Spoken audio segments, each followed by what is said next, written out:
Արմեդիա YouTube-յան ալիքում ԱՄՆ գլխավոր լուրերն են, ես Հարություն Մինասյանն եմ, բարև ձեզ։ Սկզբում մեկ խնդրանք, երբ դիտում եք մեր լուրերը եւ հավանում այն աշխատանքը, որը մենք կատարում ենք, ապա անպայման սեղմեք լայք կոճակը։ Դա հնարավորություն կտա մեզ հասանելի դառնալ ավելի լայն լսարանի, որովհետեւ մեր կատարած աշխատանքը մեզ համար կարեւոր է, որ ջուրը չընկնի ու շատերին հասնի։ Կանխավ, շնորհակալ եմ։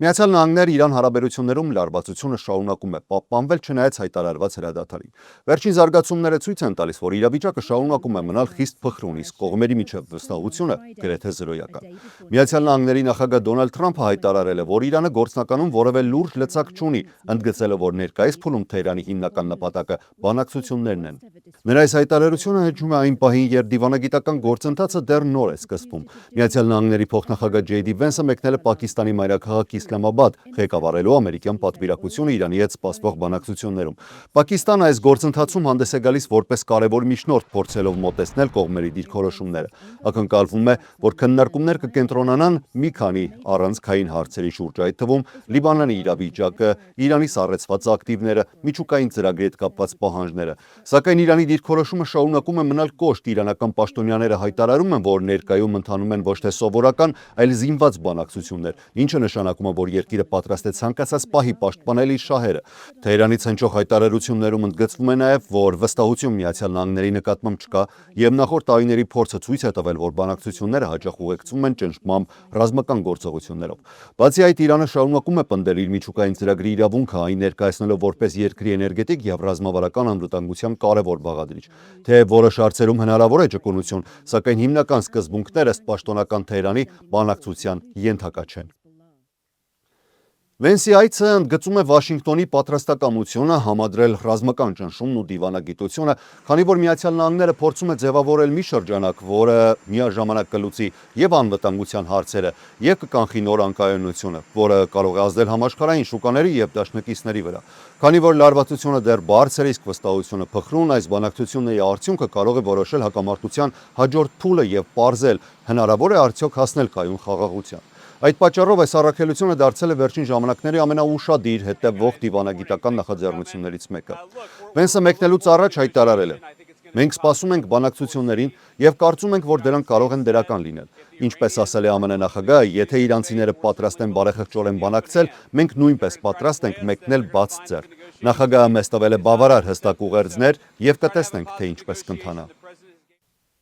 Միացյալ Նահանգների նախագահ Դոնալդ Թրամփը Մար-ա-Լագո մեկնելուց առաջ անդրադարձել է առաջիկա բանակցություններին։ Թրամփը նշել է, որ փոխնախագահ Ջեյ Դի Վենսին հաջողություն է մաղթել նրա կարևոր դիվանագիտական առաքելության շրջանակում, ընդգծելով, որ առաջիկա հանդիպումը կարող է որոշիչ լինել իրավիճակի զարգացման համար։ Նրա խոսքով Միացյալ Նահանգները պատրաստ է ապավել Հորմուզի նեղուցի բացումը նրանց հետ կամ առանց նրանց։ Թրամփը նաև ընդգծել է, որ Միացյալ Նահանգների հիմնական պահանջը մնում է անփոփոխ։ Իրանը պետք է չունենա միջուկային զենք։ Նրա խոսքով հենց սա է կազմում ցանկացած հնարավոր համաձայնության շուրջ պահանջների ճնշող մեծամասնությունը։ Նա հավելել է, որ նույնիսկ եթե բանակցությունները չընթանան ցանկալի հունով, Միացյալ Նահանգներն ունի բավարար հնարավորություններ իրավիճակը ավարտին հասցնելու այս կամ այն ձևով։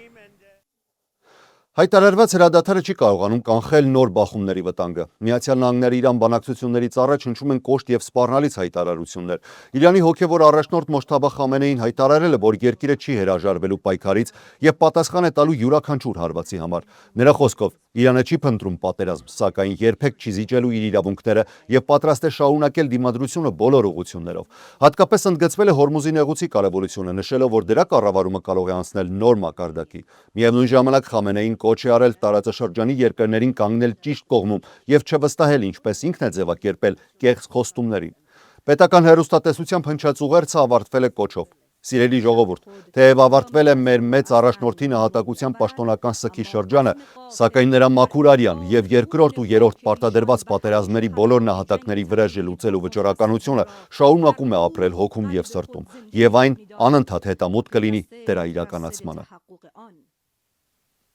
Մերձավոր Արևելքում իրավիճակը լյոք որ կտրուկ սրված է, Լիբանանը դարձել է հակամարտության հերթական թեժ կետը։ Իսրայելը վերջին օրերին իրականացրել է լայնածավալ օդային հարվածներ Լիբանանի տարածքում, թիրախավորելով, ինչպես ինքն է նշում, Հեզբոլայի դիրքերն ու ենթակառուցվածքները։ Սակայն հարվածների ուժգնությունն ու ծավալը հանգեցրել են նաև ծանր հետևանքների քաղաքացիական բնակչության համար։ Տեղական իշխանությունները այս հարվածները բնութագրում են որպես կոտորած, ընդգծելով, որ թիրախավորված են եղել բնակելի թաղամասեր եւ քաղաքացիական օբյեկտներ։ Իսրայելի կողմից սակայն պնդում են, որ գործողությունները ուղղված են բացառապես Հեզբոլլահի ռազմական կարողությունների չեզոքացմանը եւ երկրի անվտանգությանը։ Իր հերթին Հեզբոլլահը հայտարարել է, որ չի պատրաստվում զիջել եւ արդեն սկսել է պատասխան գործողություններ ինչպես օդային, այնպես էլ ցամաքային հարձակումներով Իսրայելի ուղղությամբ։ Իսրայելի ներսում ապագան հստակ է, մինչև Հեզբոլլահի լիակատար թուլացումը որևէ խաղաղություն հնարավոր չէ։ Լիբանանի առողջապահության նախարարության վերջին տվյալներով այս հակամարտության սկզբից ի վեր զոհվել է 1953 մարդ, այդ թվում ավելի քան 102 կին, 130 երեխա, առնվազն 57 բուժաշխատող։ Վիրավորների ընդհանուր թիվը գերազանցում է 6300-ը։ Մեկ օրում միայն չորեքշաբթի կենտրոնական Բեյրութում եւ այլ շրջաններում Իսրայելի լայնածավալ հարվածների հետևանքով զոհվել է առնվազն 357 մարդ, իսկ ավելի քան 1223-ը վիրավոր են։ Օրերը շատ կարևոր տեղեկատվություն է հասել մեզ, փորձեցինք հասկանալ դրա մանրամասները ու այն ներկայացնել ձեզ։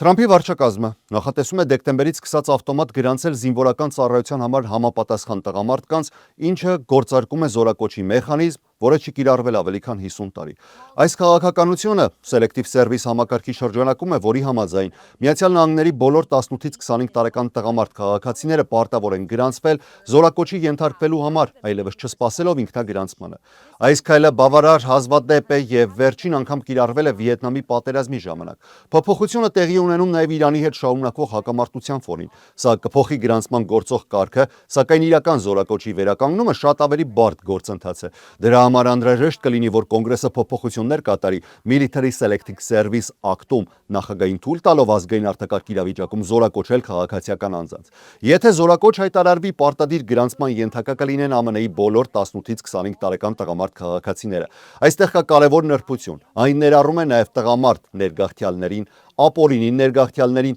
փախստականներին, տղամարդ ծնված տրանսգենդեր անձանց, երկխաղաքացիություն ունեցողներին, արտերկրում բնակվող ԱՄՆ քաղաքացիներին, ինչպես նաև խեղճի պատճառով զինվորական ծառայությունից հրաժարվողներին եւ հաշմանդամություն ունեցող անձանց։ Գրանցումից ազատվում են արդեն գործող ծառայության մեջ գտնվողները եւ կարևոր առողջական խնդիրներ ունեցող տղամարդիկ ու բանտարկյալները։ Գրանցումից խուսափելը համարվելու է քրեական հանցագործություն, պատիժը կարող է հասնել մինչև $250,000 տուգանքի կամ մինչև 5 տարվա ազատազրկման։ Բացի այդ, հնարավոր է զրկեն ուսանողական վարկերից, պետական աշխատանքից եւ քաղաքացիություն ստանալու հնարավորությունից։ Սենսացիա չսարքելու ու չվախեցնելու համար, այսպես ասած, մարդկային լեզվով բացատրեմ։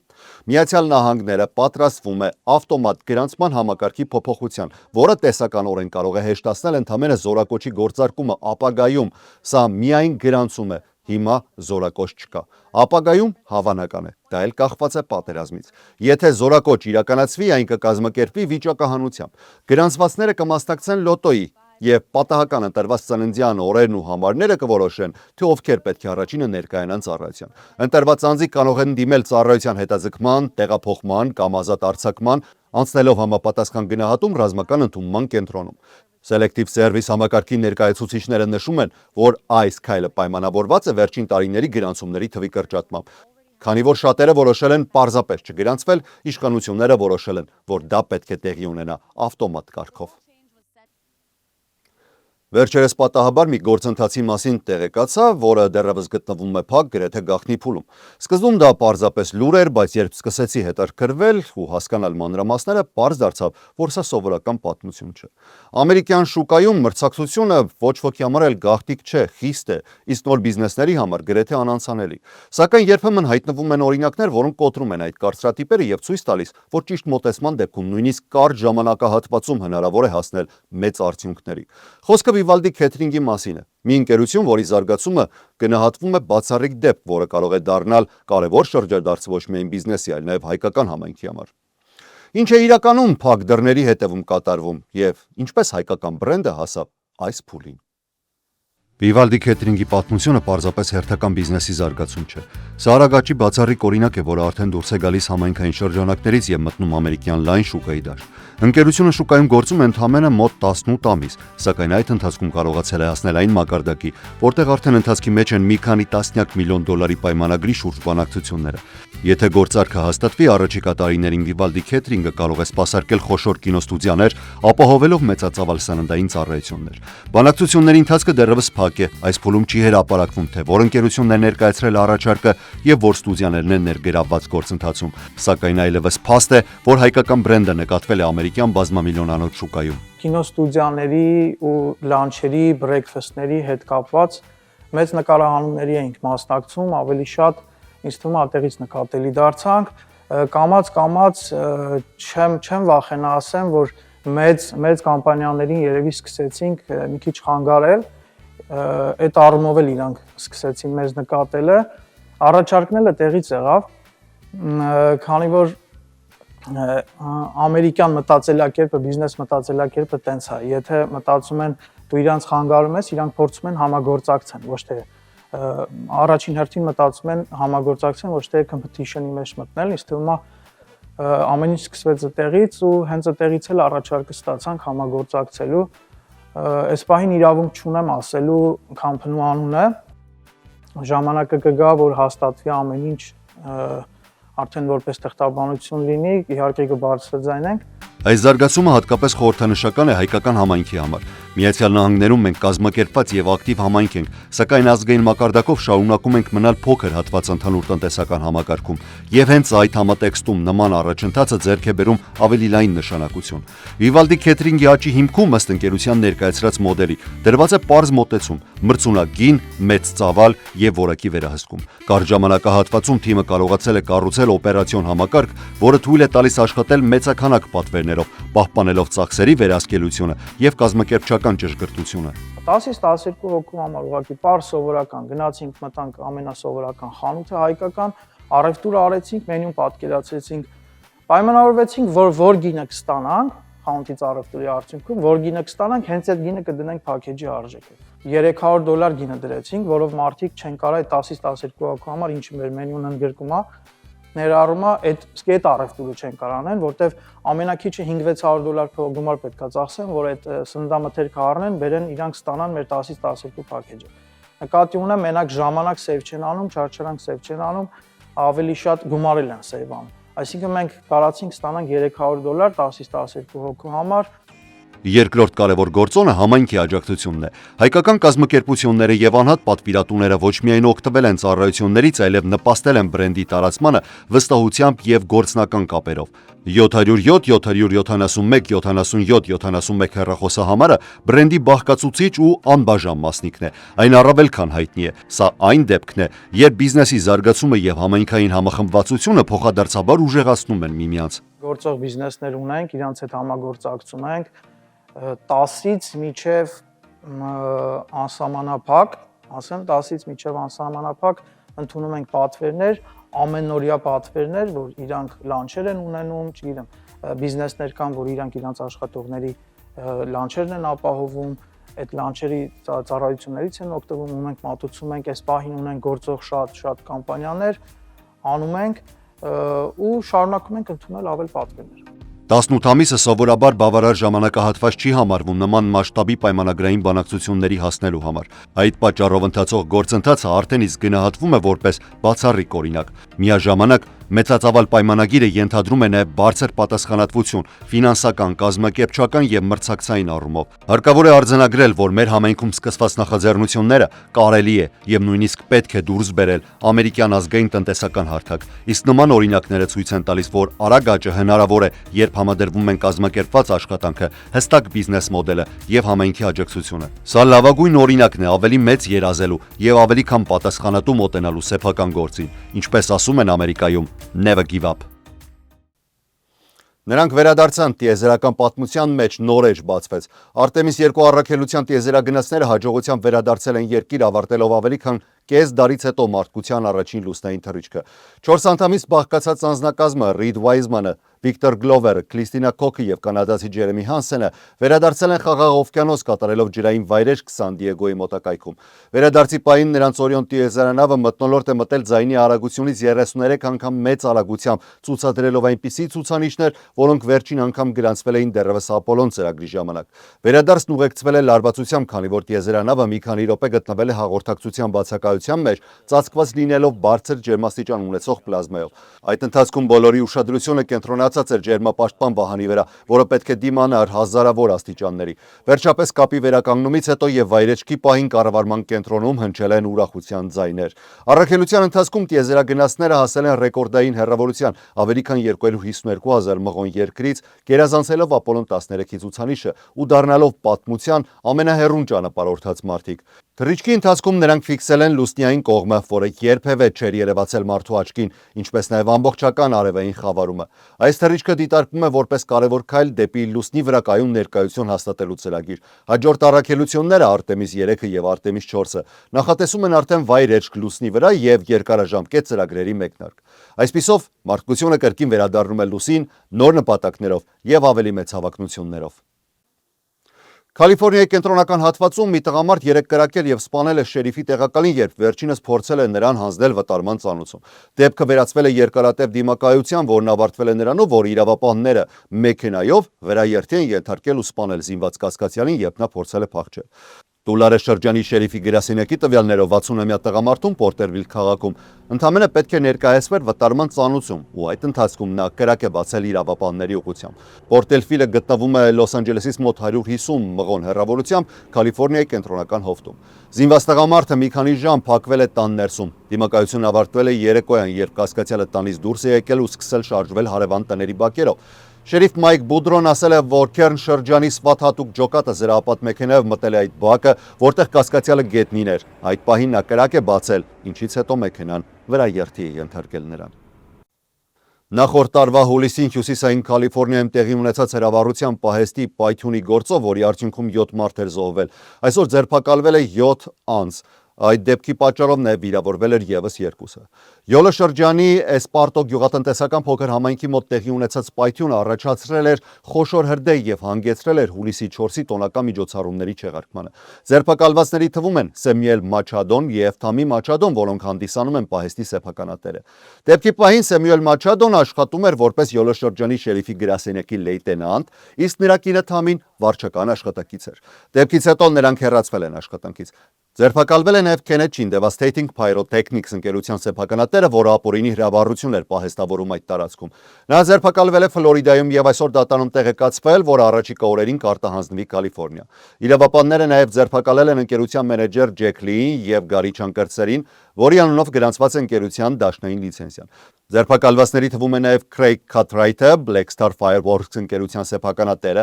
որը գործունեություն էր իրականացնում Մաչադոների տարածքում գտնվող այդ պահեստում։ Քաթրայթը նաև կամավոր հրշ է ջեր Էսպարտոյի հրշեջ ծառայությունում եւ միաժամանակ աշխատում էր Devastating Pyrotechnics ընկերությունում։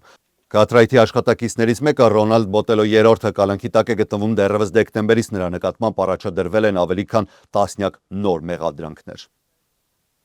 Կամալա Հարիսը հայտնել է, որ լրջորեն մտածում է նախագահի պաշտոնի համար կրկին առաջադրվելու մասին։ Հարիսի այս հայտարարությունները հնչել են National Action Network կազմակերպության տարեկան համաժողովի ընթացքում, որտեղ այս շաբաթ մասնակցել են մի շարք հնարավոր թեկնածուներ, փորձելով ամրապնդել իրենց դիրքերը սևամորթ ընտրողների շրջանում, որոնք համարվում են դեմոկրատական կուսակցության ամենահզոր ընտրազանգվածներից մեկը։ Թեև դեմոկրատների նախընտրական մրցապայքարը դեռևս չի սկսվել եւ սպասվում է միայն նոյեմբերյան միջանկյալ ընտրություններից հետո, այս համաժողովը ցույց տվեց, որ արդեն իսկ ձևավորվում է ակտիվ եւ մրցակցային դաշտ։ Առայժմ որևէ հստակ առաջատար չկա, սակայն հենց այս համաժողովում առանձնացավ մեկ ֆավորիտ։ Կամալա Հարիսը, ԱՄՆ առաջին սևամորթ կին փոխնախագահը եւ 2024 թվականի նախագահի դեմոկրատական թեկնածուն, միակն էր, որը ստացավ հոտնկայս ծափահարություններ։ Նրա ելույթի ընթացքում ներկաները մի քանի անգամ ընդհատել են խոսքը վանկարկելով կրկին առաջադրվիր։ 2024 թվականի ընտրություններում Հարիսը ստացել է ավելի շատ ձայներ, քան նախկին նախագահներ Բարակ Օբաման, Բիլ Քլինթոնը իրենց ժամանակներում։ Վերջին 15 ամիսների ընթացքում Հարիսը բազմիցս ակնարկել է, որ կարող է կրկին առաջադրվել, թեև կուսակցության ներսում որոշ շրջանակներ սկսել են ուշադրություն դարձնել նոր սերնդի առաջնորդների վրա։ Այս շաբաթվա համաժողովին մասնակցել են նաև մի շարք այլ հնարավոր թեկնածուներ՝ Փենսիլվանիայի նահանգապետ Ջորջ Շապիրոն, տրանսպորտի նախկին նախարար Փիթ Բուտիջիջը, Իլինոյսի նահանգապետ Ջեյ.Բի. Ֆրիցկերը, Մերիլենդի նահանգապետ Վես Մուրը, Քենթաքիի նահանգապետ Էնդի Բեշիրը, կոնգրեսի անդամ Ռոխ Խանան, ինչպես նաև սենատորներ Մարկ Քելին և Ռուբեն Գալեգոն։ Նրանցից շատերին հարցրել են իրենց 2028 թվականի ծրագրերի մասին, սակայն ամենահստակ պատասխանը տվել է հենց Հարիսը։ Նա 3 անգամ կրկնել է. «Ես մտածում եմ այդ մասին»։ Նա նաև հավելել է, որ իր որոշումը կախված կլինի նրանից, թե ինչպես կարելի է լավագույնս ծառայել ամերիկացի ժողովրդին։ Միացյալ Նահանգներում հրապարակված վերջին գնաճի զեկույցը ցույց է տալիս, որ մարտ ամսին սպառողական գները աճել են վերջին 4 տարվա ամենաբարձր տեմպով, քանի որ Իրանի հետ պատերազմը հանգեցրել է բենզինի գների ռեկորդային աճի։ Աշխատանքի վիճակագրության բյուրոյի տվյալներով սպառողական գների ինդեքսը աճել է 9%-ով, սա ամենամեծ աճն է 2022 թվականի հունիսից ի վեր, երբ գները կտրուկ բարձրացել էին Ռուսաստան-Ուկրաինա պատերազմի ֆոնին։ Մարտ ամսվա աճը համընկել է տնտեսագետների կանխատեսումների հետ, սակայն զգալիորեն բարձր է եղել փետրվարի 3% աճից։ Սա տարեկան գնաճը հասցրել է 3.3%-ի, ինչը գրեթե 1%-ային կետով բարձր է փետրվարի ցուցանիշից։ Գների աճի հիմնական պատճառը բենզինի գների ռեկորդային 21.2% բարձրացումն է, որը կազմել է սպառողական գների ինդեքսի աճի գրեթե 3/4-ը։ Միևնույն ժամանակ հիմնական գնաճը, որը չի ներառում սննդամթերքի և էներգիայի գները, մարտին աճել է ընդամենը 2%-ով, նույնը ինչ փետրվարին։ Սա հիմնական տարեկան գնաճը հասցրել է 2.6%-ի։ Սակայն տնտեսագետները կանխատեսում են, որ Մերձավոր Արևելքում ընթացող պատերազմը կամ դրա սառեցումը առաջիկա ամիսներին կբարձրացնի նաև հիմնական գները։ Թանկացող ավիացիոն վառելիքը կարող է բարձրացնել ավիատոմսերի գները, իսկ դիզելային վառելիքի թանկացումը ճանապարհով տեղափոխվող ապրանքների արժեքը։ Սպասվում է նաև պարարտանյութերի, պլաստիկի և մի շարք այլ ապրանքների գների աճ։ Բարձր գնաճը արդեն հանգեցրել է այն կանխատեսումներին, որ դաշնային պահուստային համակարգը այս տարի չի իջեցնի տոկոսադրույքները։ Ավելին, որոշ քաղաքականություն մշակողներ չեն էլ բացառում, որ դրանք հնարավոր է նաև բարձրացվեն։ Ամփոփելով, կցանկանայի ևս մեկ անգամ շնորհակալություն հայտնել բոլորին, բոլոր նրանց, ովքեր որ մշտապես մեզ հետևում են, բաժանորդագրվում են ալիքին, լայքում են մեր նյութերը և դառնում են մեր մշտական ու հավատարիմ հետևորդը։ Այսօրվա համար այսքանը։ Ես Հարություն Մինասյանն եմ, շնորհակալ եմ ուշադրության համար։ Ամենակարևորը՝ խաղաղ և առողջ եղեք։ Ցտեսություն։